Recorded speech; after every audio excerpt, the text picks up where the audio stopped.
रसूलिहिल करीम। अम्मा बअदु फ़अऊज़ु बिल्लाहि मिनश शैतानिर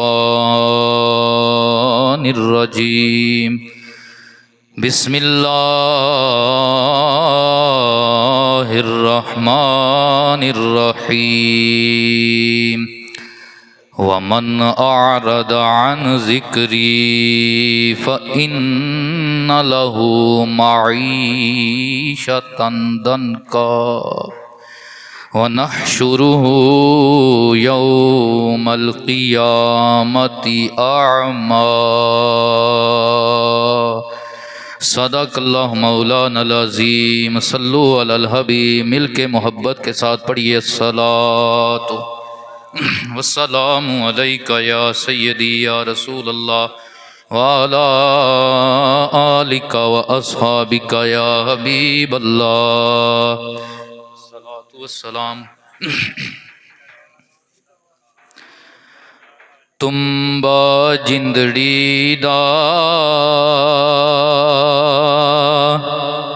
सदा नी वजदियां रहना। तुम्बा जिंदड़ी दा सदा नी वजदियां रहना। एक दिन तार ने टुट जाना। जदों हथ डाडे दे पैना। एक दिन तार ने टुट जाना। जदों वस डाडे दे पैना। तुम्बा जिंदड़ी दा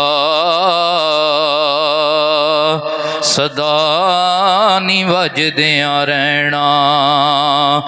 आहर मरने मौत ने छड़ना नहीं। यारा किसे लई मरे ते तां जाना। यारा किसे लई मरे ते तां जाना। बेपीड़ अपनी नू पीड़ समझना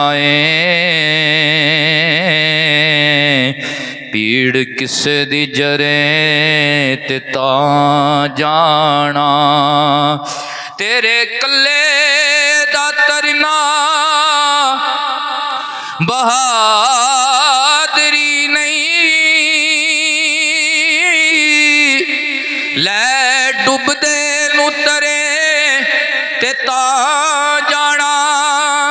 बलिया नाल करदा हर कोई भला यारा। भला बुरे नाल करे ते तां जाना। क्योंकि तुम्बा जिंदड़ी दा सदा नी वजदियां रहना। तुम्बा जिंदड़ी दा सदा नी वजदियां रहना। ते केड़ी शोही ते करे वद वद गल्लां। होना मिट्टी नाल मिट्टी औकात तेरी। मिठा बोल जुबान विचू भला होवी। शायद कल ना होवे मुलाकात तेरी। एवें वड वडेरा ते हान बनना। इन्हां गल्लां नाल नहीं नजात तेरी। क्योंकि तुम्बा जिंदड़ी दा सदा नहीं वजदियां रहना। तुम्बा जिंदड़ी दा सदा नहीं वजदियां रहना। एवें वड वडेरा ते हाण बनना इन्हां गल्लां नाल नहीं नजात तेरी उथे अमलां दे सौदे हैन यारा उथे पुछनी नहीं किसे जात तेरी लिखिया लेखां विच अजल तुझो साडे ओह तू लेना ओह मैं लेना तेरिया मेरिया आकड़ा किस खाते तू भी टह जाना मैं भी टह जाना बुक्कल मार के चुकना जद साया ना कुछ तू कहना ना मैं कहना तेरा मेरा है झगड़ा कि यारा ना इत्थे तू रहना ना मैं रहना बस तुम्बा जिंदड़ी दा सदा नी वसदिया रहना तुम्बा जिंदड़ी दा सदा नी वजदिया रहना। बाद अज़ हम्दुस्सलात दुराने हुतबा अल्लाह की लारायब किताब सूरह ताहा की 142 नंबर आयत मैं आपके सामने तिलावत करने का शर्फ हासिल किया। अल्लाह तबारक व तआला की बारगाह में इल्तिजा है अल्लाह अपने पाक कलाम के सदके मरहूम फलक शेर उनकी और उनकी वालिदा मायदा की बख्शे कामला फरमाए। अल्लाह हमारा मिल बैठना कबूल व मंजूर फरमाए। ऐसी महफिल में आने का जो मकसद है एक तो ये है कि जाने वालों की अल्लाह से बख्शिश मांगी जाए और दूसरा ये है कि अपनी कुताहियों पे नज़र डालकर अल्लाह की बारगाह में अपने गुनाहों की बख्शिश मांगी जाए सुन सुना कर अपनी इस्लाह की जाए। अल्लाह इरशाद फरमाता है वमन आरदा अन ज़िक्री जो मेरे ज़िक्र से मुँह फेरता है फ़इन्ना लहू मईशतन दनका तो मैं उसके ऊपर ज़िंदगी का जामा तंग कर देता हूँ।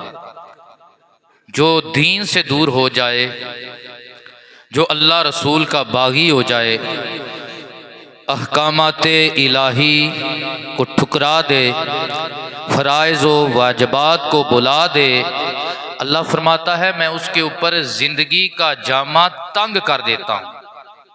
आप कहेंगे कि हम देखते हैं कि बड़े बड़े उमरा हैं दीन के साथ उनका कोई ताल्लुक नहीं लेकिन अल्लाह ने उन्हें ज़िंदगी की आसाइशात बेबहा अता फरमाई हैं। तो आप कुरान की आयत पढ़ के ये कह रहे हैं कि जो दीन का बागी हो जाए उसके ऊपर ज़िंदगी का जामा तंग हो जाता है। तो मुफस्सिरीन किराम फरमाते हैं कि ज़िंदगी फ़कत कसरत माल का नाम नहीं,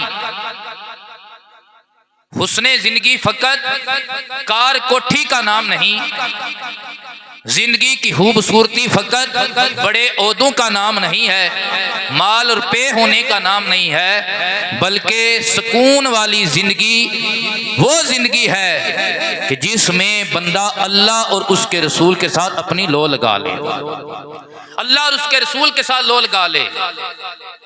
आप अपने मुआशरे के अंदर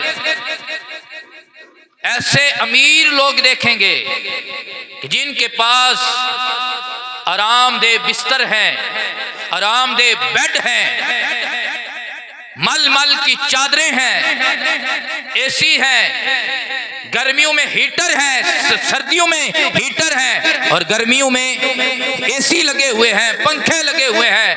एक सेकंड के लिए उनके घर की बिजली बंद नहीं होती। लेकिन वो कई गोलियां खाते हैं फिर भी सुकून की नींद नहीं आती। एक तरफ वो है जो अल्लाह को याद करने वाला है, माल उसके पास कम है, जायदाद कम है, वो रात के वक्त ईंट को सराहना बनाता है, अल्लाह उसे भी सुकून की नींद अता फरमा देता है। जो अल्लाह को याद करता है, अल्लाह के नबी को याद करता है, अल्लाह उसकी ज़िंदगी को उसके लिए आसान फरमा देता है, अल्लाह उसकी ज़िंदगी में बरकत रख देता है। लोगों के पास मालो मता होता है लेकिन बरकत उठा ली जाती है। बरकत ना हो तो बंदा कामयाब नहीं होता। अगर बरकत हो तो अल्लाह तबारक व तआला 1 रुपये से भी वो काम करवा देता है जो हराम के लाखों से काम नहीं हो सकता। हराम के लाखों से काम नहीं हो सकता। अल्लाह अपने कुरान में फरमाता है, जो मेरे जिक्र का बागी हो जाए मैं उसके ऊपर जिंदगी का जामा तंग कर देता हूँ। मुफस्सिरीन किराम ने इसमें 2 अकवाल जिक्र किए, एक तो ये दुनिया की जिंदगी है और एक आखिरत की जिंदगी है कि बंदा जब कब्र में जाता है अल्लाह उसके ऊपर उसकी कब्र को तंग कर देता है, उसकी कब्र को तंग कर देता है, वो कब्र उसको जकड़ देती है। अल्लाह अकबर। एक गोर कुन था पुराने जमानों में, वो कहता है कि मैं रोजाना 3 कब्रें तैयार करता था। कितनी कब्रें? 3 कब्रें रोजाना तैयार करता था, और जो जनाजे आते थे मैं कब्र फरोख्त करता था। कहता है एक दिन मैं तीसरी कब्र तैयार कर रहा था तो मुझे गर्मी की शिद्दत महसूस हुई। कब्र में से ऐसी हीट आने लगी कि मेरा दिल घबराने लगा। मैं कब्र से बाहर निकला और एक सायादार दरख्त के नीचे बैठ गया। मैंने क्या देखा, 2 नूरानी शक्लों वाले घुड़सवार आए। पहले एक कब्र में उतरे, उसमें उन्होंने लिखा कि इसकी कब्र को जन्नत का बाग बना दो। दूसरी कब्र में उतरे, एक दूसरे को कहने लगा कि इसके ऊपर लिख दो कि इसकी कब्र ता हद्दे निगाह कुशादा कर दी जाए। और जो तीसरी कब्र थी जिसमें मुझे घुटन महसूस हुई थी, जिसमें मुझे शिद्दत महसूस हुई थी, हिद्दत महसूस हुई थी, तो मैंने देखा कि उसमें लिखा कि इसकी कब्र की चौड़ाई सिर्फ इतनी है जितनी इन 2 उंगलियों के दरमियान ये जगह है, इतनी चौड़ाई है इस कब्र की। तो अब मैं बैठकर देखने लगा कि आज इन कब्रों में कौन आता है। तो वो घोर कुन कहता है कि मैं वहां पे बैठ के देखने लगा। पहला जनाजा आया, सिर्फ 8 बंदे हैं। कितने बंदे? 8 बंदे हैं जो जनाजे के साथ हैं। तो मैंने पूछा ये किसका जनाजा है? उन्होंने कहा कि ये मोहल्ले के गरीब बंदे का जनाजा है। किस बंदे का जनाजा है? मोहल्ले के गरीब बंदे का जनाजा है। तो उसके जनाजे में ज्यादा बंदे नहीं आए। तो ये हमारे जनाजे भी आज दुनियादारी रह गए। माड़े के जनाजे में कोई नहीं जाता। तगड़े का कट्टा भी मर जाए तो बंदे पूछने चला जाते हैं कि यार तेरे कट्टे को क्या हुआ। तगड़े का कुत्ता मर जाए बंदे पूछते हैं कि इतना महंगा कुत्ता खरीद के लाया था, क्या हुआ कुत्ते को। लेकिन माड़ा इंसान मर जाए उसके जनाजे में भी बंदे नहीं जाते। तो जनाजे भी दुनियादारी बन गए। अल्लाह अकबर। तो उन्होंने पहली कब्र खरीदी जो जन्नत का बाग थी, जन्नत का बाग थी। इसने कहा इसे आम ना समझो, ये था माड़ा, ये था गरीब, लेकिन अल्लाह ने इसकी कब्र को जन्नत का बाग बना दिया है। अल्लाह ने इसकी कब्र को जन्नत का बाग बना दिया है। अब दूसरा जनाजा आया, उसके साथ फकत 4 बंदे हैं। उन्होंने मुझसे दूसरी कब्र खरीदी जो ता हद्दे निगाह कुशादा कब्र है। तो मैंने पूछा कि ये किस बंदे की कब्र है, ये कौन बंदा है कि जिसके जनाजे में सिर्फ 4 बंदे आए हैं। तो उन्होंने कहा कि ये कोई मुसाफिर है, हमारे शहर में मर गया, हमारे इलाके में मर गया, तो हमने इसके जनाजे का एहतमाम किया है। अल्लाह अकबर। तो इसने कहा कि इसे आम ना समझना, ये वो कोई अल्लाह वाला है जिसकी कब्र को अल्लाह ने ता हद्दे निगाह कुशादा फरमा दिया। अब मैं इंतजार करने लगा, तीसरा जनाजा आया। ता हद्दे निगाह बंदे हैं, आगे पीछे उमरा हैं, जनाजे में शामिल हैं। बहुत बड़ा जनाजा हुआ, बड़ी सफ़े बन गई। मैंने पूछा ये किसका जनाजा है? बताने वालों ने बताया ये शहर के राठ की बीवी का जनाजा है। मैंने पूछा इसका किरदार कैसा था? उन्होंने कहा ये औरत मालदार की बीवी थी, लेकिन मगरूर औरत थी। इसके घर में शरीयत ना थी। ये वो औरत थी जिसके घर की दीवारों के ऊपर तो पर्दे लगे हुए थे, लेकिन खुद बेपर्दा बाहर निकलती थी। ये नबी की शरीयत की बागी औरत थी। मोहल्ले वाले इससे तंग थे, कमजोर लोग इससे तंग थे। तो कहा मैं इसकी बातन को जानता हूं, मैंने देखा है इसकी कब्र की जो कुशादगी है सिर्फ इतनी है जो 2 उंगलियों के बराबर है। तो मन आरदान जिक्री इन्ना लहू माईशतन दनका, जो अल्लाह के जिक्र से भागी हो जाता है अल्लाह उसके ऊपर जिंदगी का जामा तांग कर देता है, चाहे दुनिया की हो चाहे कब्र अशर की हो। वह नशुरुहु यौमल क़ियामती आमा, अल्लाह फरमाता है और जो मेरा दीन को पुष्ट करता है मैं उसे क़यामत वाले दिन अंधा करके उठाऊंगा, अंधा करके उठाऊंगा। जुल्म करने वाले अल्लाह तुझे अंधा करके उठाएगा। नमाज छोड़ने वाले अल्लाह माफ़ करे, फर्ज छोड़ने वालों अल्लाह माफ़ करे। अल्लाह क्या फरमाता है? मैं अंधा करके उठाऊंगा। अल्लाह हमें अपनी बारगाह में हाज़िरी की तौफीक अता फरमाए। लेकिन हमारा माशरा किस तरफ चल रहा है? हम किस जिक्र के पीछे लगे हैं? मेरे आका कौनैन सल्लल्लाहु अलैहि वसल्लम ने इरशाद फरमाया कि इस उम्मत के 4 बड़े फितने हैं। उनमें से आखिरी बड़ा फितना वो गाना बाजा है। क्या है? आखिरी जो बड़ा फितना होगा कि मेरी उम्मत कुरान को बुला देगी, मेरी उम्मत इस्लाम को बुला देगी, मेरी उम्मत अल्लाह रसूल के जिक्र को बुला देगी और गाने बाजे के पीछे लग जाएगी। आज क्या है? कोई बस है तो उसमें गाना है, कोई लैंड क्रूजर है तो उसमें गाना है। अल्लाह ने कार गाड़ी जैसी खूबसूरत सवारी अता की तो उसमें नबी की नात नहीं है, अल्लाह का कुरान नहीं है, उसमें फ़हाशी और रियानी का गाना बाजा है। हमारी शादी है तो गाना है। अल्लाह ने हमें 4 पैसे दे दिए हैं, चलो यार कोई नाइट मनाए, कोई डे मनाए, तो हम हॉल बुक करवा के वहाँ पे कंजरों को बुलाकर गाने सुनते हैं। अल्लाह अकबर। मेरे आका कौनैन सल्लल्लाहु अलैहि वसल्लम ने इरशाद फरमाया 2 आवाज़ों के ऊपर अल्लाह लानत भेजता है। कितनी आवाज़ों के ऊपर? सारे बोले कितनी आवाज़ों के ऊपर? 2 आवाज़ों के ऊपर अल्लाह लानत भेजता है। एक गाने वाली और दूसरी मुसीबत के वक़्त नोहा वाली। मुसीबत आए आंखें बहती हैं, इंसान बेख्तियार होता है, वो एक चीज़ है। लेकिन अगर हद से बढ़कर बंदा कुछ मामलात करता है तो अल्लाह की लानत बरसती है। क्योंकि हम मुसलमान हैं, खुशी और गमी हर इंसान की ज़िंदगी का हिस्सा है। लेकिन सरकारे कायनात ने अपने गुलाम को खुशी और गमी में एक तरीका और एक रास्ता अता फरमाया। फरमाया जब अल्लाह खुशी दे तो शुक्र कर, अल्लाह खुशी दे तो शुक्र कर, अल्लाह मुसीबत दे तो सब्र कर। हमारे पाकों की यही सीरत है। अल्लाह खुशी दे तो शुक्र कर, अल्लाह गम दे तो सब्र कर। अल्लाह अकबर। मेरे आका ने फरमाया लानत बरसती है ऐसी 2 आवाज़ों के ऊपर। और लानत की मिकदार कितनी है? मेरे आका ने इरशाद फरमाया कि जब रब किसी के ऊपर नाराज होता है ना तो अल्लाह उसके ऊपर लानत भेजता है। लानत क्या है? अल्लाह की रहमत से महरूम हो जाना, अल्लाह की रहमत से महरूम हो जाना। फिर अल्लाह फरमाता है उस लानत का असर कितना होता है? उसकी 7 पुश्तों तक उस लानत का असर जाता है। नाफरमानी की वजह से 7 पुश्तों तक उस लानत का असर जाता है।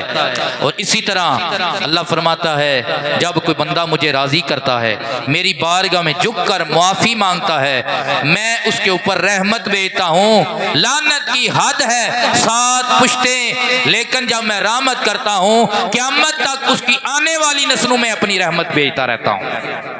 क़यामत तक आने वाली। इसकी मिसाल कुरान में मौजूद है। वकाना अबूहुमा सालिहा। अल्लाह के 2 नेक बंदे हज़रत मूसा और हज़रत हिजर से अल्लाह ने यतीमों की दीवार को सीधा करवाया। मूसा ने पूछा इनकी दीवार क्यों सीधी की है?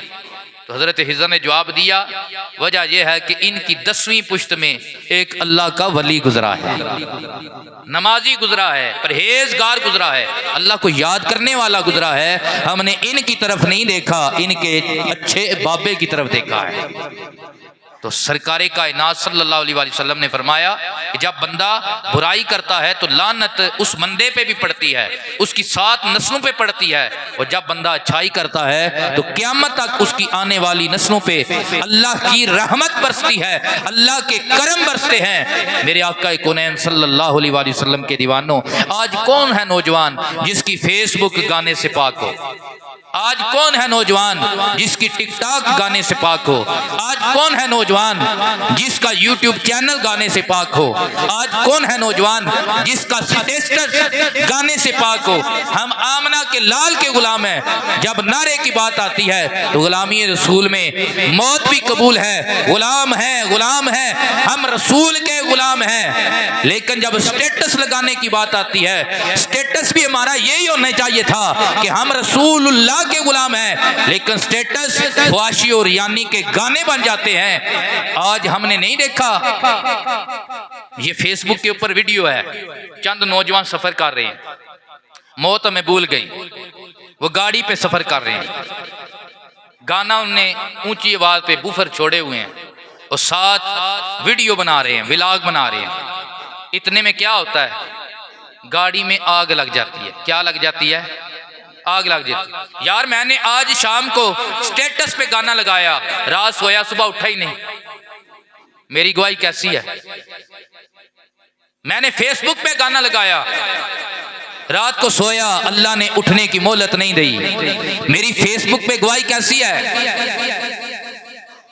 टिकटॉक पे मैंने गाना लगाया, रात को सोया, अपना गाने वाला व्लॉग लगाकर रात को सोया, अल्लाह ने उठने की मोहलत नहीं दी। फेसबुक पीछे रह गई, गवाही गाना है। टिकटॉक पीछे रह गया, गवाही गाना है। तेरा स्टेटस 24 घंटे चला रहा, गवाही गाना है। अल्लाह अकबर। वो जो थे वो भी गाना लगाकर चल रहे थे, व्लॉग बना रहे थे और अपने ऊपर अतरा रहे थे कि जैसे हमने हमेशा यहाँ पे रहना है। फिर आ गया फरिश्ता, फिर आ गई अजल, फिर आ गई मौत। अल्लाह ने नहीं देखा कि ये जवान है, अल्लाह ने नहीं देखा कि इसके अभी बच्चे छोटे हैं, अल्लाह ने नहीं देखा कि अभी ये मंजिल पे नहीं पहुंचा है। उनकी वीडियो गाने वाली पीछे रह गई, वो उसी वीडियो गाने वाली में जल गए, मर गए। क्या पीछे बचा? स्वाद तो तब था कि दुनिया से जाते तो कोई गवाही देता, आमना के लाल के गुण गाने वाला था।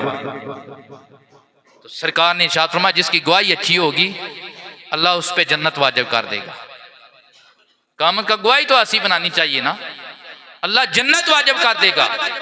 लेकिन हमें गाने की तरफ हमारा ध्यान है। रोज़ा है, रोज़ा गुजारना है, चलो जी गाना लगा लो, फिल्म डाउनलोड कर लो।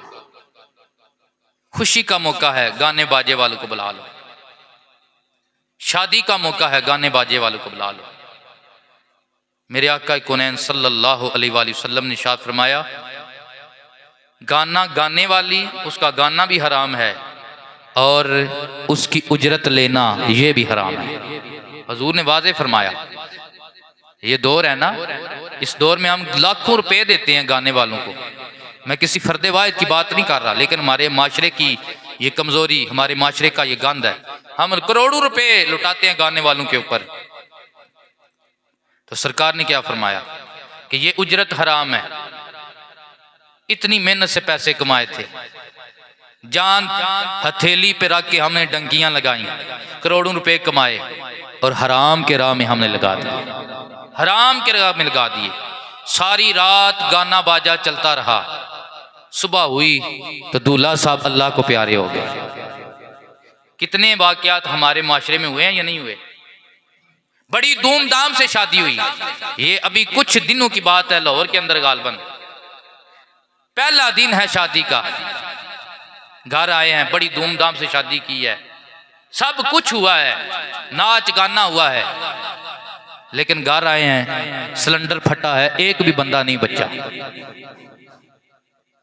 शाका शुजाबादी ने क्या हु बात कही, शाकर कहता है मिट्टी पा के टुरनगे जदों सारे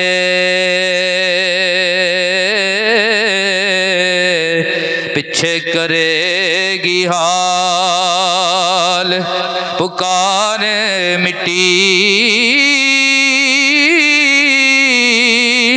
तेरे यारा भी मुड़ के नहीं तकना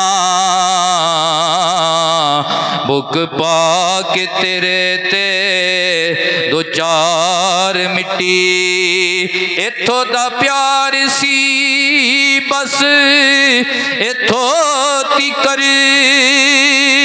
अज सब दा होया प्यार मिट्टी बंदा आप ते होंदा है मिट्टी साधक एदा होंदा नहीं कदे भी किरदार मिट्टी बंदा आप ते होंदा मिट्टी साधक एदा होंदा नहीं कदे भी किरदार मिट्टी। सोशल मीडिया इस्तेमाल करो लेकिन अपनी चंगियां गल्लां लाओ। कल नूं कम अज कम फेसबुक की मत्ते गवाही बन जाए तो अल्लाह ताला साड़ी बख्शे का जरिया बना छड़े। टिकटॉक गवाही बन जाए हमारी बख्शिश का जरिया बन जाए। लेकिन हम किस तरफ चल पड़े ना ए जिस्म ते डाना जान ते डी ए तरका रब रहमान दहे ओदे हुक्म बगैर तू कख भी नहीं ए फैसला पढ़ कुरआन दा है मेरा जिस्म ते मेरी मर्जी कहना ए वहम गुमान इंसान दा है तेरी रूह है शाकिर मालिक दी तेरा जिस्म कब्रस्तान दा है तेरी रूह है शाकिर मालिक दी तेरा जिस्म कब्रस्तान दा है। सरकार कौनैन सल्लल्लाहु अलैहि वसल्लम ने इरशाद फरमाया कि जो बंदा गाने बाजे ख्वाशी और यानी सुनता है दिन माशर के सीसा पिघला कर उसके कानों में डाला जाए। ये आंख ये कान कितनी नाजुक ये चीज़ें हैं, कितने नाजुक अज़ा हैं कि एक कीड़ा अगर हमारे कान में चला जाए ना हमें सारी रात नींद नहीं पड़ती। वो चंद मिनट कान में रहे कई दिन कान में तकलीफ होती रहती है। तो ज़रा अंदाज़ा लगाएं अल्लाह के अजाब वो सीसा पिघला कर कान में जब डाला जाएगा तो क्या हशर होगा। आज तकलीफ पहुंचे तो बंदा तकलीफ से मर जाता है लेकिन दिन माशर के जितनी भी तकलीफ पहुंचेगी बंदा मरेगा नहीं। आज हम बीमार हूं ज्यादा बीमार हो जाएं तो दुआ मांगते हैं अल्लाह ये तकलीफ बर्दाश्त नहीं हो रही हमें मौत दे दे। मौत आ जाती है लेकिन दुनिया के मुकाबले में जो आखिरत की तकलीफ है बड़ी सख्त है। आखिरत का अजाब बहुत शदीद है लेकिन उस अजाब के दौरान मौत नहीं है। मेरे आका ने फरमाया मैं मिराज पे गया तो मैंने क्या देखा, एक भारी भरकम पत्थर के ऊपर बंदे का सर रखा जाता है, ऊपर भारी भरकम पत्थर मारा जाता है, सर का पंजाबी में कहते हैं कचूमर बन जाता है लेकिन मौत फिर भी नहीं आती बंदे की। सर बिल्कुल मसला जाता है मौत नहीं आती, दोबारा सलामत होता है सर, फिर उसी तरह जहन्नम के दरोगे उसके सर के ऊपर अजाब नाज़िल करते हैं। बार बार ये अमल जारी है, बार बार ये अमल जारी है। मेरे आका ने फरमाया जिब्रील ये कौन बंदा है? अर्ज करता है या रसूलल्लाह ये आपकी उम्मत का वो बंदा है कि जो नमाज नहीं पढ़ता था, जिसका सर गैरों के आगे तो झुकता था पर रब के आगे। मैं आपको शर्मिंदा नहीं करना चाहता लेकिन आपको दावत देना चाहता हूँ, आपको दावत देना चाहता हूँ कि नमाज पढ़ा करें, ये ऐन फर्ज है। अगर ये नमाज माफ़ होती तो पीर अली को माफ़ होती, अगर ये नमाज मुआफ़ होती तो जन्नत के सरदारों को मुआफ़ होती कि जिनको अभी नाने की गोद में थे तो नबी ने फरमाया था ये जन्नत के जवानों के सरदार हैं। वो ना भी पढ़ते तो खुदा की कसम वो जन्नत के सरदार ही रहने थे। नबी ने फरमा दिया था जब कायनात के सरदारों को नमाज मुआफ़ नहीं, हम किस बात की मूली हैं? हम किस बात की मूली हैं?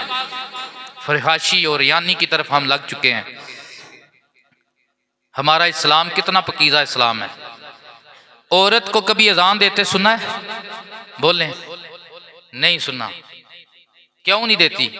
कि औरत की आवाज़ का पर्दा है, वो स्पीकर पे अजान या वैसे अजान नहीं दे सकती। जब औरत अजान नहीं दे सकती तो हम गाने वाली कैसे बुलाकर सुन लेते हैं? और ये जो दौर चल रहा है, महफिलों में बाकायदा वीडियो बनाकर औरतों के चैनल बने हुए हैं, नाथानी हो रही है, बनाओ श्रृंगार ब्यूटी पार्लर सब कुछ कर करा के नाथानी की जा रही है। बसा औकात अमल कुछ अच्छा होता है लेकिन बंदा फिर भी उस अमल की वजह से जन्नत में चला जाता है। अब नाथानी तो बड़ा अच्छा अमल है, लेकिन एक औरत नाथानी के पर्दे में आकर ख्वाशी को आम कर रही है और यानी को आम कर रही है तो उसका ये अच्छा अमल ही उसे जन्नत में ले जाएगा। और ऐसे लोगों का दीन इस्लाम के साथ, मसलक के अहले सुन्नत के साथ कोई ताल्लुक नहीं है। ये सिर्फ पैसे के लोग हैं, पैसे के पुजारी लोग हैं जो शरीयत से हट कर दीन को, इस्लाम को इस्तेमाल करके अपनी दुनिया कमा रहे हैं। उनका दीन के साथ कोई भी लेना देना नहीं। हमारे किसी भी बुजुर्ग का ये फतवा नहीं है कि औरतें अपनी वीडियो बनाकर चढ़ाएं। औरतें बड़े बड़े, आजकल तो औरतों ने माशाल्लाह अपने पास स्पीकर रखे हुए हैं, पूरी पूरी गैंग है, अपने वीडियो कैमरे हैं, अपने स्पीकर हैं, मर्दों से ज्यादा आवाजें उनकी होती हैं। तो ये नाथानी का सिलसिला चाह रहा है। इस्लाम तो इसकी भी इजाजत नहीं देता, तो गाने की कहाँ इजाजत है? इस्लाम तो इसकी भी इजाजत नहीं देता। आओ अगर दुनिया खूबसूरत बनाना चाहते हो, आओ अगर कब्र खूबसूरत बनाना चाहते हो तो हमारे अब्बा हजरत आदम अलैहिस्सलाम की वसीयत है। किसकी वसीयत है? हजरत आदम अलैहिस्सलाम की वसीयत।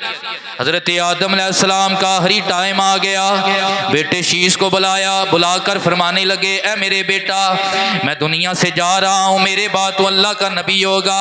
ए मेरे बेटा तुझे वसीयत करता हूँ। अब्बा जी कौन सी वसीयत है?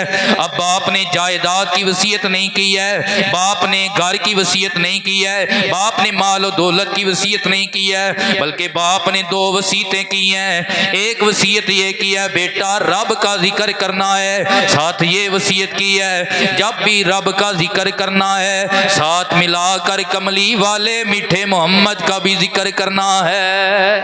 कर जिक्र मदीने वाले दा इहदे विच भलाई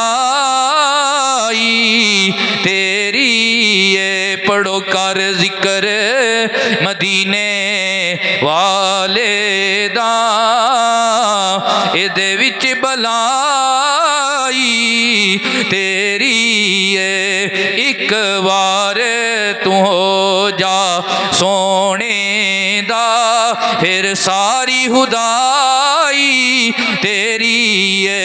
बेटा अर्ज करने लगा, ए अब्बा हुजूर वजह क्या है? फरमाया मेरे बेटे जब अल्लाह ने मेरे पुतले को तहलीक फरमाया, मुझ में रूह फूंकी, मैंने सर उठाया, मैंने क्या देखा?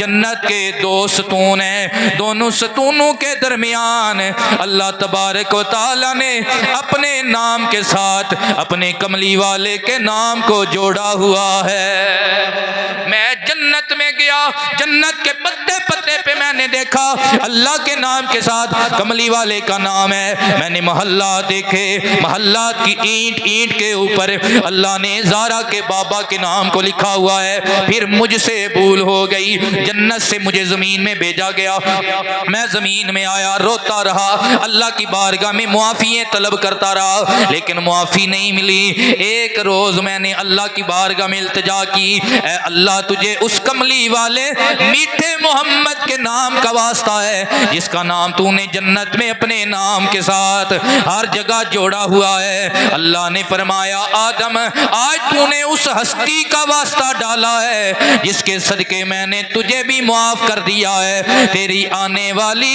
गुनाहगार नस्ल को भी मुआफ फरमा दूंगा। कर जिक्र मदीने वाले दा इहदे विच भलाई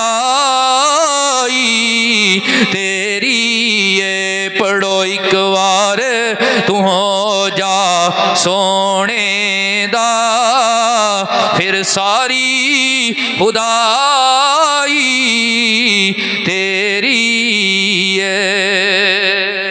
तो मोमन का स्टेटस गाना नहीं, मोमन का स्टेटस अल्लाह के नबी की हदीस है। मोमन का टिक टाक विलाग गाना नहीं, मोमन का टिक टाक विलाग अल्लाह के रसूल का फरमान है, अल्लाह के नबी की नात है। अल्लाह तबारक व तआला हमारे ज़ाहिर को हमारे बातन को पाक फरमाए, हमें फ़र्ज़ अदा करने की तौफ़ीक अता फरमाए।